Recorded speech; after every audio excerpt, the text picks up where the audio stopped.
Em 90 segundos tu não faz nem um miojo, mas eu te ensino as matérias que tu tem até nojo. Então senta aí e começa a quebrar ATP pra ter energia pra tua mente processar e entender que a probabilidade de você ir bem no Enem tá ligada direto aos meus raps também. Então começa com humanas, só sei que nada sei, mas sei que saí da vida e pra história eu entrei. Se o clima esquenta e tua caneta falhou, fica tranquilo, a esfera dela dilatou com calor. Eu sou flúor com oxigênio, dá pra completar, evoluir melhor que o Darwin poderia imaginar. Se tinha uma pedra no caminho, pode crer que eu já chutei absoluto no rap. Eu nasci pra ser rei, criei uma sociedade aos modelos de Durkheim. O mecanismo dela própria é que diz pra onde vai minha inspiração. Thomas Edison dizia: é 1% e o restante o trabalho que fazia. Então senta o rabo aí que eu vou te ensinar. Sometimes rap is the best way to learn, rapá. Eu não compreendo, pero não puedo hacer. É só estudar e ouvir as dicas que eu dou pra você. Confere suas respostas e faz tudo com calma. Manda bem na redação, faz do fundo da alma. Esse é o tópico frasal, ainda tem argumentação. E a resposta pra você eu deixei na conclusão. Se tá nervoso, se acalma pra mandar bem.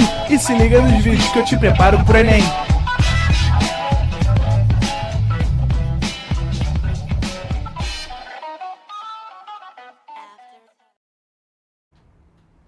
Estamos ao vivo, estamos online, Arthur. Fala, galerinha! Tamo de volta aí pra mais uma aulinha de física. E eu já tô vendo aí a galera no chat aí falando sobre o efeito Coriolis.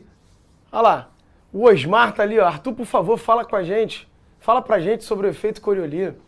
Tem a Maria Vitória, o Nicolas, Gabriele Carvalho, Matheus Mática. Tá aí também. Raine, Ana Beatriz. Cadê? Ivonete. Sara. Aurenil. Quem? Devane Ribeiro. Todo mundo presente aí. Boa noite aí, rapaziada. Ó, o Cairo de Caldas falou também aqui, efeito Coriolis. Então, vamos lá. Antes de eu começar a aula, então, já que eu fui intimado, né? Leandrinho já me intimou nisso, né? Ele trocou o tema da aula. Trocou, né? Mudou. Nada de equilíbrio, vamos falar de efeito Coriolis. Não, na verdade, gente, o efeito Coriolis, ele é uma pseudo-força, né? Ele é uma força que surge quando você está num referencial não inercial. Eu sei que parece meio confuso isso, mas, por exemplo, um outro exemplo de força, uma pseudo-força, que surge quando você está num referencial não inercial, é a tal da força centrífuga, né? Porque, pensa só, quando você está lá girando, né, num movimento onde você está no movimento e você está rotacionando ali. O carro fazendo uma curva, o ônibus fazendo uma curva, né? Então o ônibus está fazendo uma curva, você está ali dentro, e aí no seu referencial, você está analisando aquele movimento no seu referencial, né? Como você está girando, você não é um referencial inercial. Você é um referencial não inercial. O que é um referencial inercial? É algum referencial que está parado ou em linha reta com velocidade constante. Então, por exemplo, uma pessoa do lado de fora na calçada, olhando o ônibus fazer a curva, se eu descrever o movimento sob o olhar dessa pessoa, eu estaria descrevendo o movimento sob um referencial inercial. A pessoa está parada, olhando o movimento. Aí eu vou descrever quais são as forças que atuam. Quando você descreve o movimento num referencial não inercial, que é, por exemplo, a pessoa que está girando, para a gente poder corrigir esse referencial não inercial, a gente precisa acrescentar algumas forças, algumas pseudo-forças. Então, por exemplo, a força centrífuga. Né? Tanto é que quando o ônibus faz curva, você está lá sentado lá na cadeira, e o que você sente quando o ônibus faz a curva? Você sente uma força te jogando para fora da curva, né? Tanto é que você deita aqui, né? Você cai aqui e bate na janela. Né? Aparentemente não tem ninguém fazendo força em você ali. Você sentiu uma força para fora da curva. Né? Então, no referencial não inercial, a gente acrescenta essa força centrífuga, por exemplo, para explicar o que está acontecendo. Agora, numa pessoa que está parada do lado de fora, ela sabe explicar muito bem isso. Porque a tendência era que você tinha que seguir uma linha reta pela primeira lei de Newton, né? Pela inércia. Era para você ir em linha reta. O ônibus fez a curva, a tendência é você ir em linha reta. Só que aí, né, a janela impede que você continue em linha reta. A janela te segura na curva. Certo? É a mesma coisa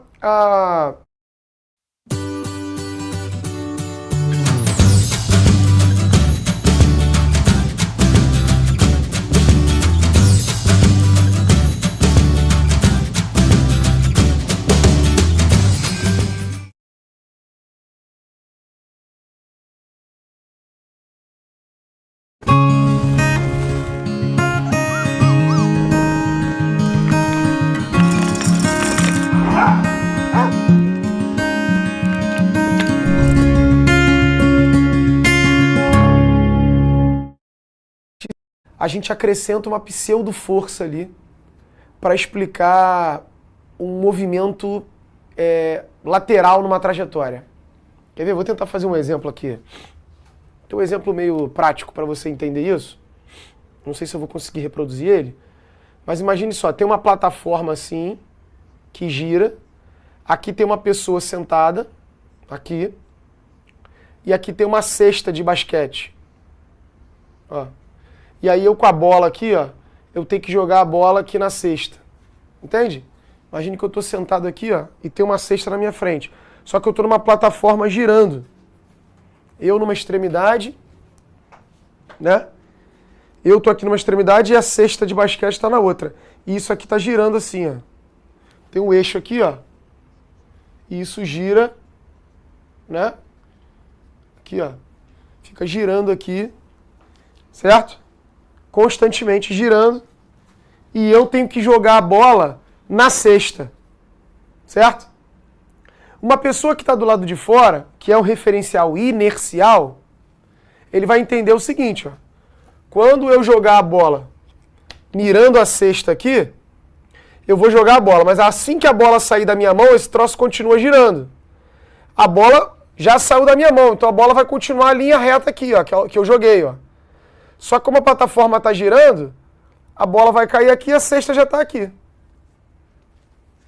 Não tem nada demais aí. Uma pessoa de fora olhando esse fenômeno explica muito bem. Olha, o Arthur jogou a bola ia reta, mas como a plataforma está girando, a bola caiu ali e a plataforma está ali. Não tem nada demais. Perfeito? Agora vamos tentar descrever o movimento sob a minha ótica. No meu referencial, que é não inercial. Eu estou sentado e para mim, cara, o meu mundo tá parado ali, ó. E eu tô olhando sempre a cesta na minha frente. A cesta tá sempre na minha frente. Apesar disso aqui tá girando, a cesta de basquete tá sempre na minha frente. E aí eu taco a bola. Quando eu taco a bola, mirando a minha cesta de basquete, eu taco a bola e vejo a bola fazendo isso, ó. Indo pro lado. Entende, diretor? Eu taquei a bola e vejo a bola assim, ó, caindo pro lado. Eu falo, ué, o que aconteceu? Parece que alguém empurrou a bola pro lado. Mas isso é porque eu estou olhando na minha ótica. Uma pessoa que está do lado de fora, para ela não tem nada de estranho. Eu joguei a bola, mas na hora que eu joguei a bola, o troço está girando e a bola continua em linha reta. Ó. Então a bola vai cair aqui e a cesta de basquete está aqui. Para a pessoa que está do lado de fora, nada aconteceu. Mas para a pessoa que está dentro da situação, no referencial inercial, para a gente que está aqui girando, quando a gente está com o objeto, pra gente, parece que o objeto foi pro lado sozinho. Parece que surgiu uma força lateral ali. Essa força que surge quando você quer descrever o movimento para um referencial não inercial, essa força que surge é o que a gente chama de força de Coriolis. Entendeu? Ela é uma pseudo-força que tenta descrever o movimento, que ela auxilia a descrever o movimento, quando o referencial é não inercial. Tá? Então, como a gente está aqui na Terra, girando o tempo todo, né? Claro que para pequenos movimentos a gente não percebe isso, mas para grandes movimentos, situações maiores, a gente tem que acrescentar essa força de Coriolis, né? Porque devido à rotação da Terra, em certos fenômenos a gente vai achar que alguma coisa desviou para o lado. Desviou para o lado não, né? É porque a gente está numa rotação. Certo? Então essa explicação do que desviou ali é por conta da rotação da Terra. Então, pra gente é como se tivesse uma força empurrando pro lado, que é a tal da força de Coriolis. Show de bola? A gente não vê isso aqui na física, porque aqui na física, né, quando a gente estuda leis de Newton, a gente está trabalhando apenas com referenciais inerciais. Então, sempre que eu vou descrever o movimento, eu imagino, cara, eu estou descrevendo o movimento pensando em quem? Não, pensando num cara do lado de fora, parado, olhando aquilo. Aí é um referencial inercial. Se você vai para um referencial não inercial, começam a surgir pseudo-forças para poder você entender explicar o fenômeno, né?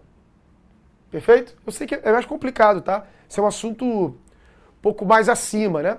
Mas para ficar um pouco mais claro para você, é isso. É para quem está rotacionando, a gente vê um desvio, justamente por conta da rotação, em certas situações. Esse desvio a gente chama de força de Coriolis. Tá legal? Olha lá. Não cai no Enem não, relaxa. Isso aí não cai no Enem não. Certo?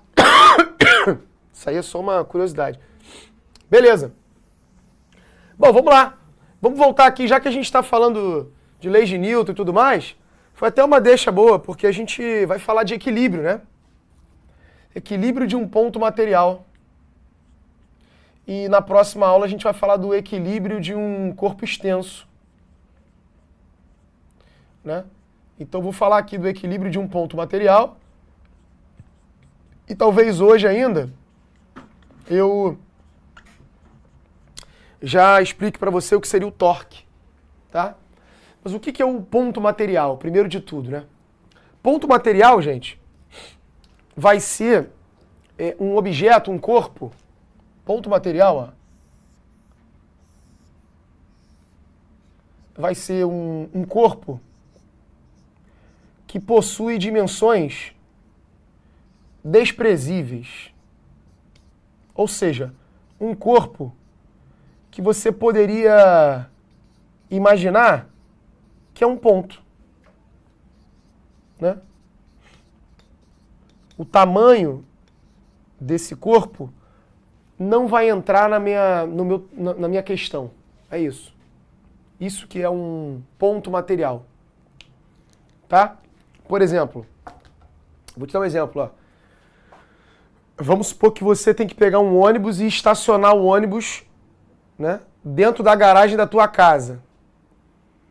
Cara, para essa situação, o ônibus não é um ponto material. Porque o tamanho dele não é desprezível. Você precisa saber qual é o tamanho dele, ver se vai encaixar na garagem, ver o portão, tudo mais, né? Agora pega esse mesmo ônibus e analisa aí um trajeto que vai do Rio de Janeiro à Bahia, né?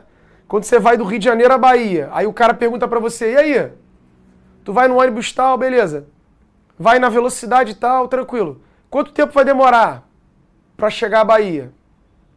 Faz sentido o cara de lá perguntar assim, pô, depende do tamanho do ônibus? Porque se o ônibus tiver 10 metros, se tiver 12, se tiver 8. Não, o tamanho do ônibus não vai depender, né? Vai depender do motor do ônibus, óbvio, né?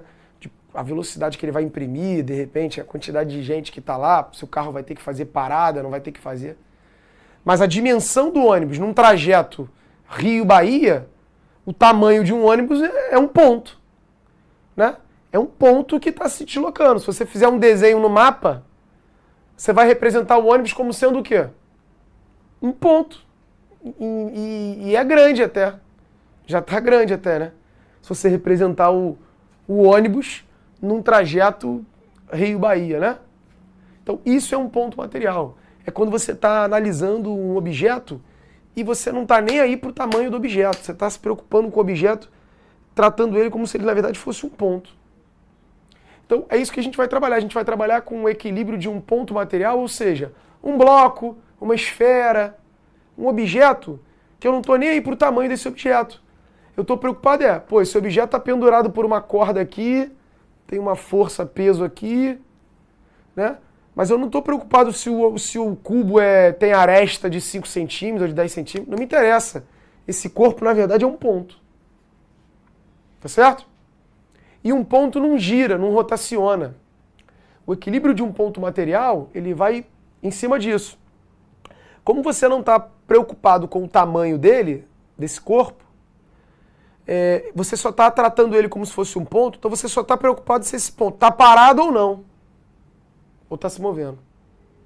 Né? É diferente quando na próxima aula, quando a gente falar do equilíbrio de um corpo extenso. Aí não, pô. Aí se eu estou equilibrando uma barra, se eu estou equilibrando uma gangorra, além de eu me preocupar dela não estar se transladando, eu também tenho que me preocupar se ela não está rotacionando. Então, quando eu tenho um corpo extenso, eu tenho uma condição maior para garantir o equilíbrio, que é ele não estar girando. Certo? Agora, no caso de um ponto, não. Um ponto não vai rotacionar. A única condição para ocorrer o equilíbrio de um ponto material é que ele não esteja sofrendo translações. Né? É que ele esteja naquele lugarzinho dele lá. Ou seja, em outras palavras, qual é a condição para que um ponto material esteja em equilíbrio? Essa aqui, ó. A força resultante tem que ser igual a 0. Pronto. Se a soma das forças que atuam num ponto material é 0, eu posso garantir que esse ponto está em equilíbrio. Vou te dar um outro exemplo. Olha aqui. Imagine que eu tenho esse objeto aqui que é um ponto material e eu tenho esse outro objeto aqui, ó, que é uma barra. Olha lá. Aí esse objeto aqui, ele está sofrendo 100 newtons para lá e 100 newtons para cá. Olha aí o exemplo que eu estou te dando. Tá certo?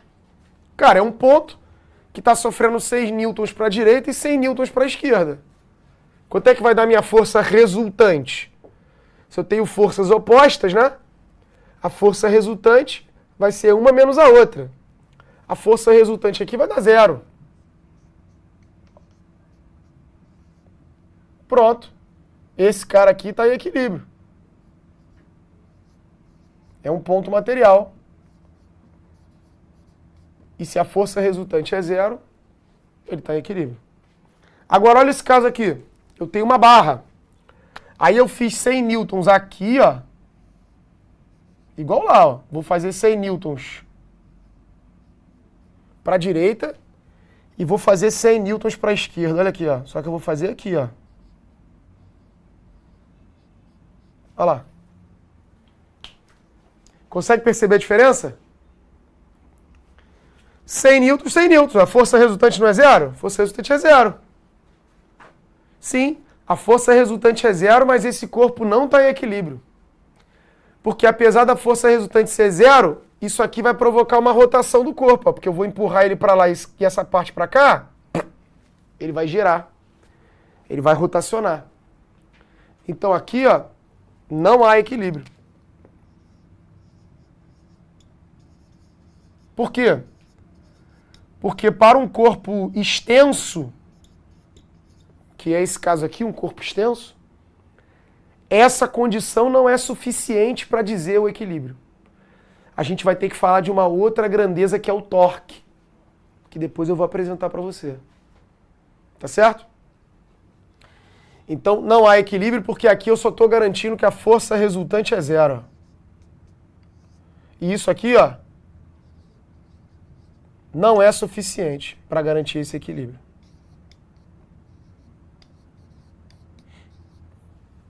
Tá certo? Força resultante ser 0 vai garantir o equilíbrio somente se for um ponto material.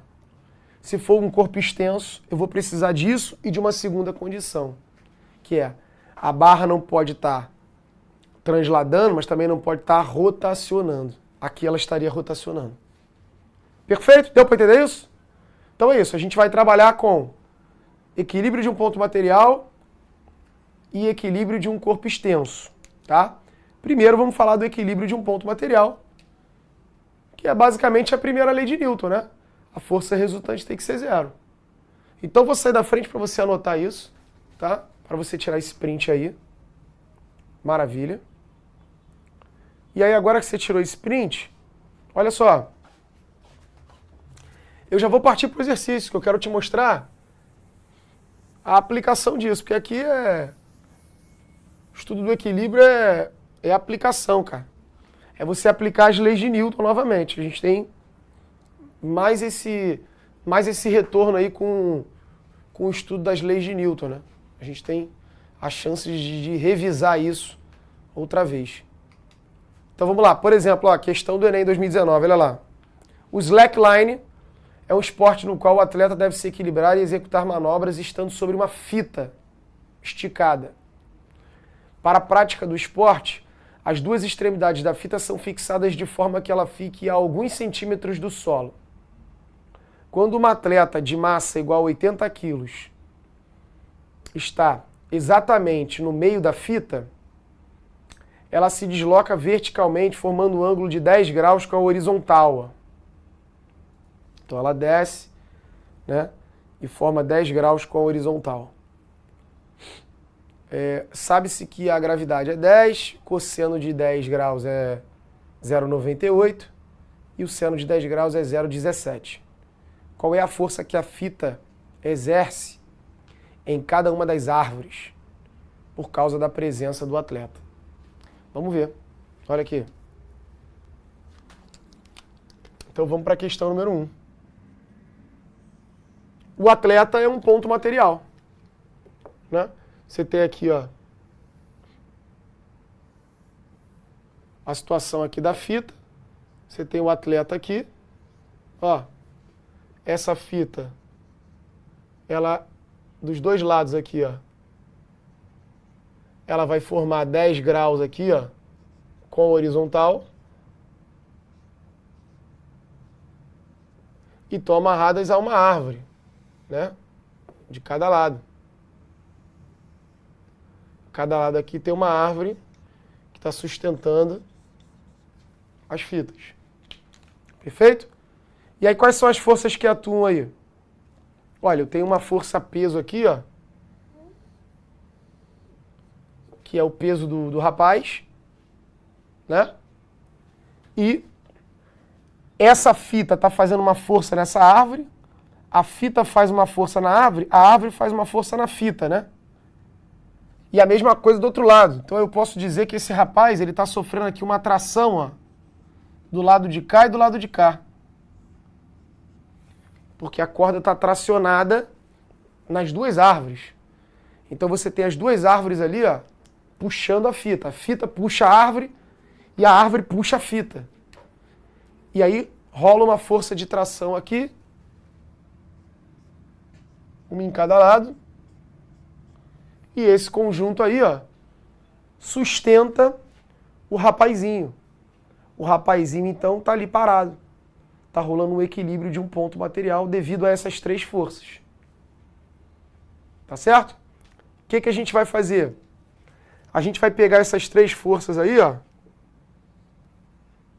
e tem que decompor essas forças. Aqui no equilíbrio, gente, a gente vai relembrar um pouquinho aquela ideia lá dos vetores. Tá? Olha lá. E aí, o que é? Qual é a ideia que a gente usava lá na decomposição de vetores? A gente tem que pensar em todos os vetores, colocar todos esses vetores ou na vertical ou na horizontal. Então o peso do garoto já está na horizontal. Esse aqui é o peso do cara. Já está na horizontal, não, perdão, já está na vertical o peso. Agora, essa componente, essa tração e essa tração aqui, elas não estão nem na vertical e nem na horizontal. O que eu vou fazer? Eu vou decompor essas forças. Olha lá. Eu vou transformar aquela força ali numa componente que aponta para cima e numa componente que aponta para o lado. A soma daquelas duas dá o vetor tração. E do lado de cá também, ó. Essa outra tração, ela vai ser a soma desse vetor, ó, com esse vetor. E aí essas trações morrem. Eu estou optando por não trabalhar com elas, eu estou optando por trabalhar com as componentes delas. Então essas daqui morreram. Agora, tem um macete, né? Porque, ó, se ali é 10 graus... Veja bem, se aqui é 10 graus, olha aqui, ó.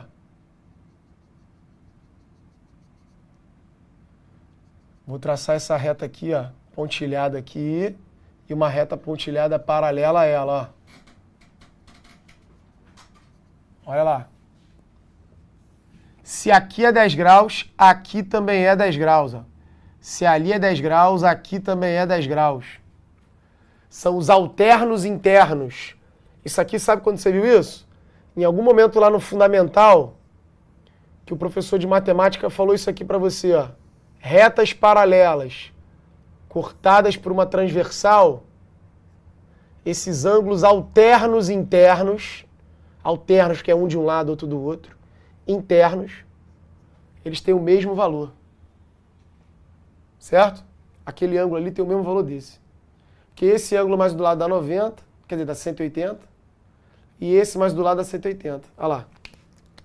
Esse ângulo aqui é o mesmo que esse, ó. Então, sei lá, 120 graus, ali também é 120 graus. Se esse aqui é 60, esse aqui é 60.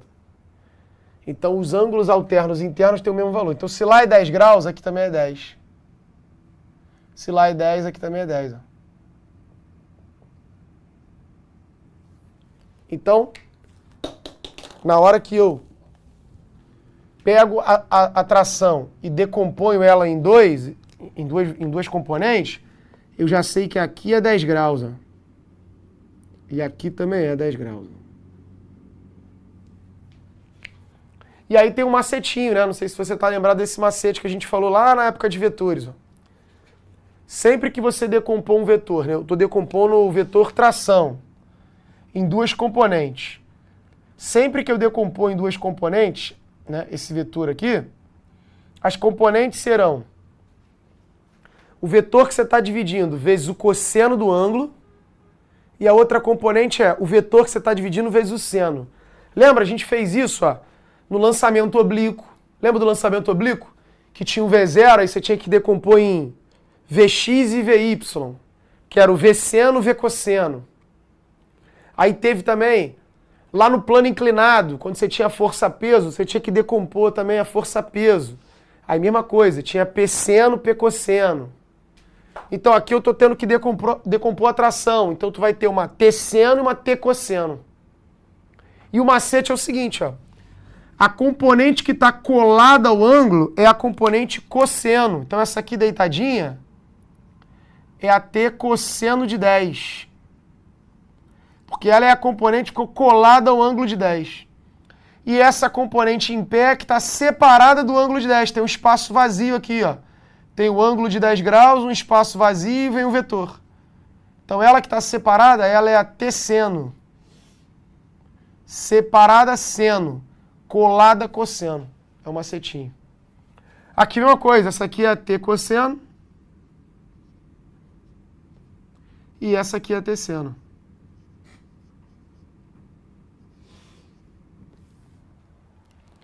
Então agora eu estou analisando essa situação da seguinte forma. Eu tenho duas forças para cima, uma força para baixo. Uma força para a direita e uma força para a esquerda. A tração morreu. Eu optei por, ao invés de trabalhar com ela, trabalhar com duas componentes. Certo? Cara, isso aqui é difícil pra caramba. A galera sempre reclama dessa parte da matéria. Quando você tem decomposição de vetores, né? Mas tu tem que aprender isso de uma vez por todas, cara, porque isso aparece em vários momentos. A decomposição vetorial ela é muito importante na física, em vários momentos aparece. E aí é difícil, no primeiro momento você negligencia e você fica meio, não vou, relutante, não vou aprender isso não. Aprende logo isso. Pegou um vetor, dividiu em dois. Um dos dois ângulos tu tem que conhecer. Eu conheço esse aqui, que é 10 graus. Show!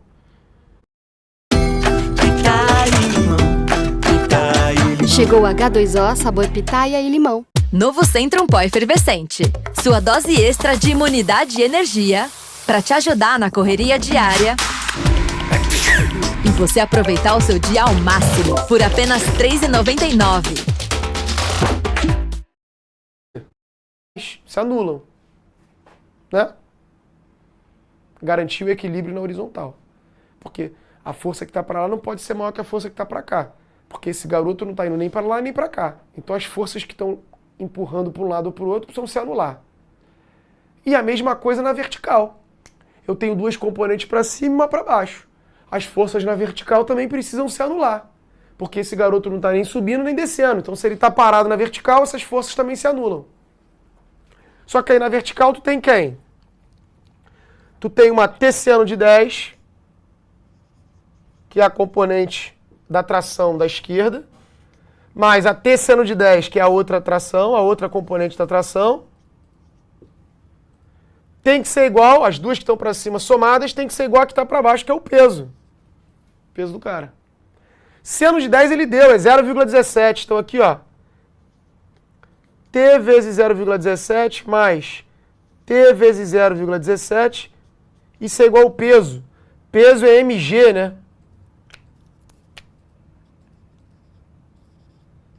Peso é m vezes g. A massa do garoto é 80 quilos e a gravidade é 10. Ele falou aí. Então ficou 0,17T mais 0,17T dá 0,34T. Isso é igual a 800. Aí eu vou pegar aqui, ó, e vou passar o 0,34 para lá dividindo. Pronto. Tá multiplicando, vem para cá dividindo. Aí eu igualo as casas decimais, ó, boto uma vírgula e 2 zeros. Isso vai ficar 8.000 dividido por 34. 80.000, perdão, dividido por 34. Certo? E aí vou fazer essa conta aí. Olha,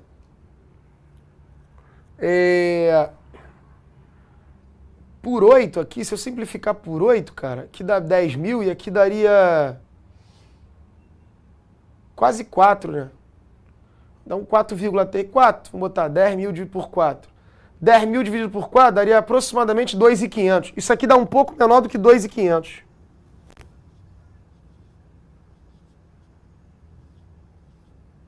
Vamos ver as opções?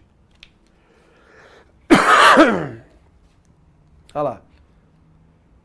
2.400. É, porque aquilo ali não é 32. Se fosse, entendeu? Aqui, ó. Fosse 32, né? 4 vezes 8, 32. Se aqui fosse 32, eu ia simplificar por 8 aqui e aqui. Aqui daria 1. Ó. Aqui dá 1 e aqui dá aproximadamente 4. Se fosse 32. Mas não vai dar 4, vai dar 4 e uns quebrados. Aí eu vou dividir 10.000 por 4, né? Isso vai dar 2.500. Se eu dividisse por 4 e uns quebrados, daria um pouco menor do que 2.500. 2.500, gente, é a mesma coisa que 2,5 vezes 10 ao cubo. Newtons. Mas veja bem, eu achei 2,5 porque eu estou dividindo isso aqui como se fosse 4. Mas não é 4, é 4 e um quebradinho, né? Então isso aqui dá menor que 2,5, dá um 2,4. Ah, não vou ficar fazendo continha, né? A gente vai no talento. Porque se você olhar lá, olha lá. Quantos valores próximos disso você tem? Nenhum, ó. Tá vendo? 800, 410, 400. Todo mundo é 10 a 2. Só esse cara aqui que tá falando que é 2.400. Então só pode ser o gabarito letra D. Belezinha? Pô, difícil, né? Cara, é isso aí. A questão caiu no Enem. Parece difícil, mas é decomposição de vetores, tá? Tem que aprender isso. Tá lá o gabarito letra D. Quer ver? Vamos ver mais uma. Vamos ver mais uma. Olha a número 2, olha lá. Mais uma inclinação, tá vendo? Vai ter que decompor de novo. Vou te mostrar de novo isso. Você vai ver que é uma parada que se repete até tu aprender de fato. Pô, cara, é decompor. Vou aprender a decompor, acabou. Ó, a figura abaixo mostra uma esfera de chumbo de peso 1 newton. Ela tem um peso de 1 newton. E ela está pendurada por um barbante que faz um ângulo θ com a vertical. Tá? Quando uma força horizontal de 2 newtons é aplicada à esfera. nessas condições, assinale a alternativa que mostra corretamente o valor da tração no barbante. Então aqui é 2 e aqui é 1. Vamos lá. Vem comigo, ó. Vou apagar aqui.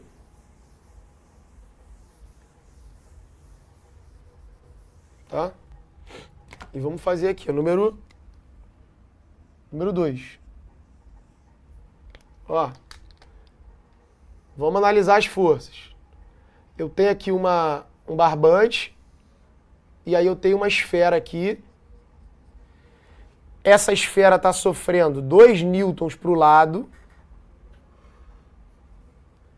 Tá? E a bolinha tem um peso de 1 newton para baixo. Perfeito? Tá ali. Além disso, qual é a outra força que ela sofre? Atração. Ó. Show? E aí eu vou pensar naquilo de novo, ó. Olha aqui. Eu estou fazendo desse modo aqui para você entender como é que é a lógica. Olha lá. Pensa aí. Vamos colocar todas as forças ou na vertical ou na horizontal. Essa 2 já está na horizontal, 1 newton já está na vertical, o problema é a atração. E aqui é o ângulo θ, ó. Olha como é que as coisas se repetem, ó. Olha o número 2. Olha lá. Olha para essa reta pontilhada e essa reta pontilhada. Não são retas paralelas? Igual aqui, ó. Retas paralelas cortadas por uma transversal, ó. Então, se ali é o θ, aqui também é θ, ó. Olha lá os alternos internos. Viu? Tá visualizando? Que é a mesma situação dali, ó. Só que aqui está em pé.